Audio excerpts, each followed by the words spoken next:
So when Paul asked us, begged us in Romans 12:1 to give our bodies as acceptable, reasonable, holy sacrifice to God, then he was really talking about giving all of ourselves to God.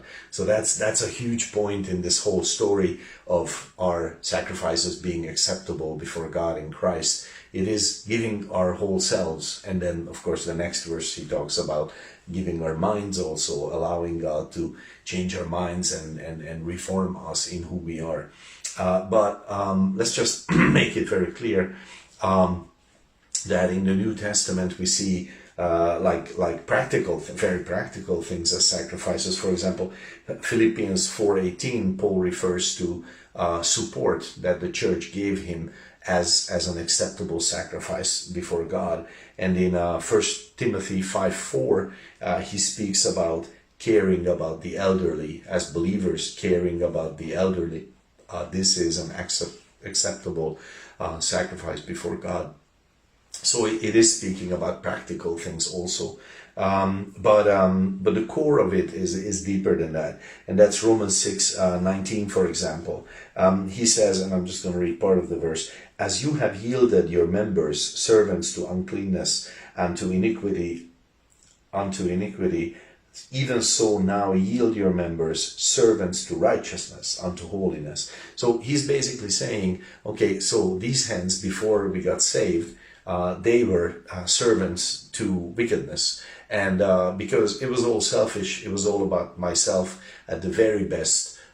I was trying to be a self-centered good person without God, and God is saying, well, that, as we said a few days ago, that's still rejection. So that's still towards me. That's still wickedness. So that was just iniquity, emotional rebellion against God all the way. And my legs and my head and my mouth, all of it was yielded to wickedness. There was no other way to function before we got saved.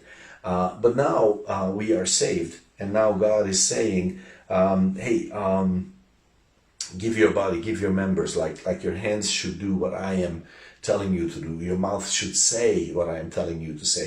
Your feet should take you where I am telling you to go.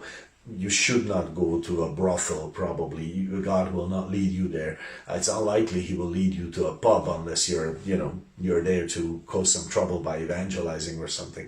But it should take you to places where you do belong with God. So that's the point here, and maybe 1 Peter 2:20, but let's not go there. You could just read it if you want. But then this deeper point is very important because we are talking about giving our bodies to God. So how does that practically work? Well, it's something that is our connection with holiness, with truth. With how does it go? Your members servants to righteousness unto holiness. Okay, so you're giving your body, you're giving your abilities, you're giving your words, you're giving your mental capacity to God. You're saying, okay, this is all of it is a living sacrifice, and I want that to be expressed in my individual members. These hands should be helping those who are yours, and this mouth should encourage and help and correct maybe, but it should be yours. And that's like the very important point, that there is a practical expression of something far, far deeper, of righteousness and holiness, but there is a real life revelation and manifestation of it as you are living your life with God.